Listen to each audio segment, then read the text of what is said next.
माया प्रपंचवाणी और माया के विस्तार थोड़ा बहुत यहाँ पर समझ लीजिए, सूक्ष्म प्रकार से हैं, गहराई से समझना। माया का प्रपंच सुन भैया मैं बीती बतलाता हूँ, सुनी सुनाई नहीं समझना, गुजरी बात बताता हूँ। माया का अंधकार जगत में कैसे कोई जान सके, रूप अनंत धरे है माया कैसे जग पहचान सके। प्रथम ज्ञान अक्षर है माया, पौ माया कहलाती है, निह अक्षर बिन सुरत आत्मा फिर भटका खाती है।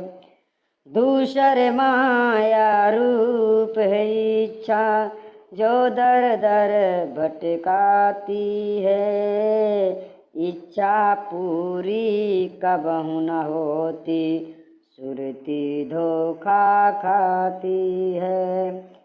तीसर माया है प्रचंड, अभिमान बड़ा अधिकारी है, सकल आत्मा जगत सताए, वह तो बड़ा शिकारी है। ब्रह्मा विष्णु शिव नहीं बाचे, माया सब को खाती है, सुर नर मुनि जन ऋषि सब हारे, माया नाच नचाती है। माया का बाजार जगत है, क्या तू सौदा करता है, परम पिता से माया प्यारी, तो क्यों भक्ति करता है। अजब बाजार की गजब दुकानें, बिकती है हर चीज यहाँ, जो नहीं बिकता है बाजार में, बूझो क्या है मिले कहाँ।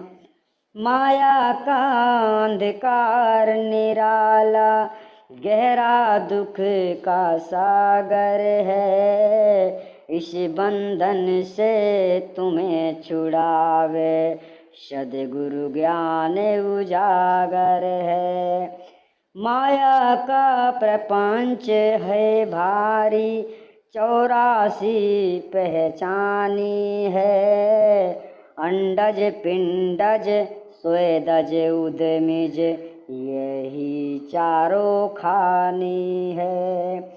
माया रूप सकल जग मोहे, धन दौलत का मान बड़ा, सत्य राह पे कठिन है चलना, सत्य धर्म का नियम कड़ा।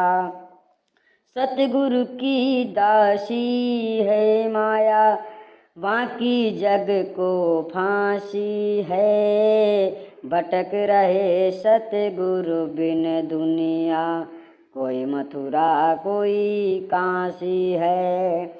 अंधकार माया छाया का एक रूप ही होता है, जाग पड़ो ऐ हंसा प्यारे, भ्रमित पड़े क्यों सोता है। माया से लड़ना है कैसे, देवराज समझाएंगे, आदि अनादि मुक्ति पंथ में हंसा मुक्ति पाएंगे। कहें देवराज सुनो भाई साधो, नियम बड़ा अरे नियम कड़ा, सिद्धांत मेरा मेरे वचन धरे जो हृदय, पूरा होगा काम तेरा। मेरे वचन धरे जो हृदय, पूरा होगा काम तेरा। माया प्रपंचवाणी के माध्यम से आपको यह समझने को मिला होगा कि जिसे पाने के लिए समस्त संसार के देवी देवता गण गंधर्व उन्होंने अमोलक जीवन व्यतीत कर दिया, लेकिन उन्हें प्राप्त नहीं हुआ।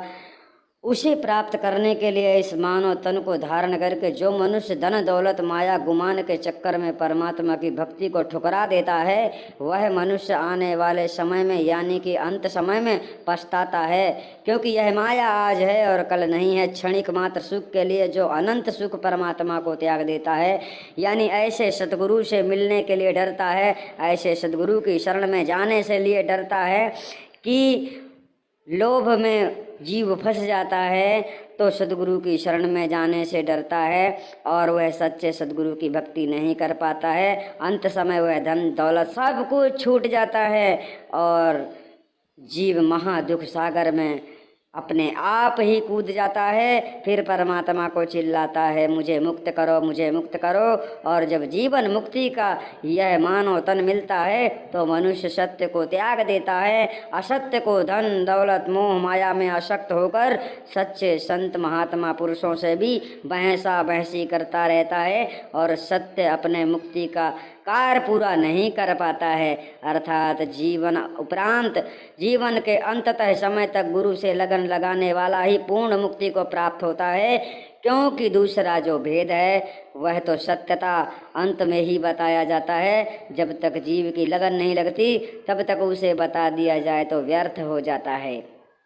आप लोगों को समझ में आया होगा कि माया का प्रपंच कितना मजबूत है और उससे छूटना है तो तुम्हें क्या करना है, यह आप लोग अच्छी तरह से समझ गए होंगे।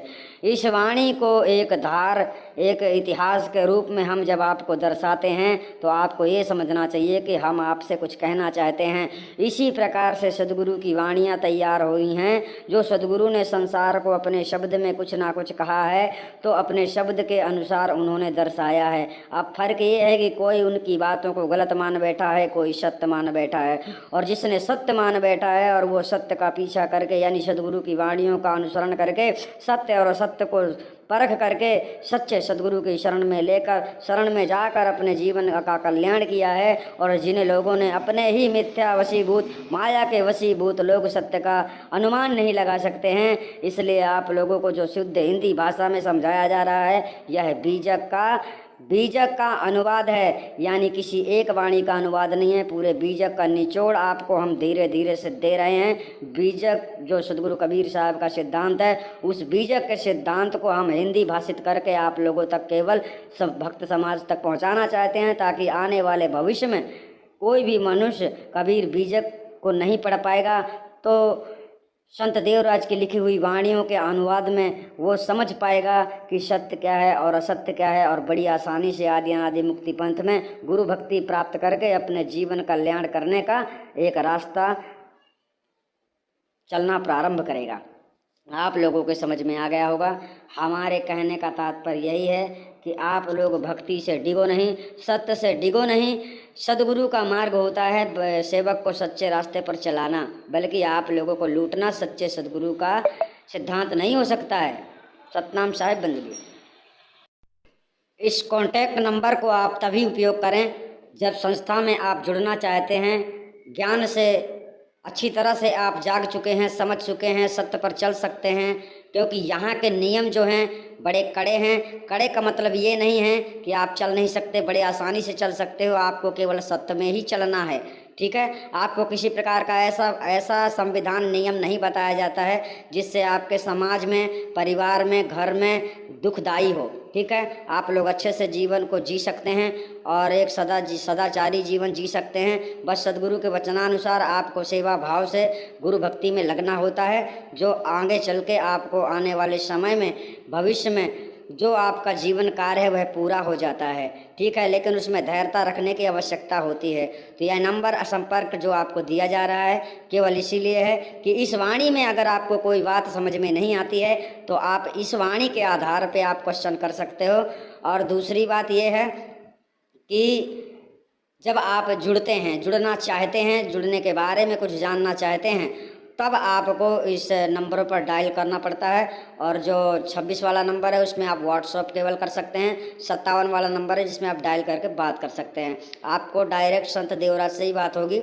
और संस्था के नियम कायदे कानून आप एक ही वीडियो देखकर ना जुड़ने का कोशिश करें, काफ़ी गहराई से समझ लें और वीडियो देखकर इसके बाद में आप जुड़ने का प्रयास करें। जब पूर्ण विश्वास हो जाए तभी आप संस्था में भाग लें। सतनाम।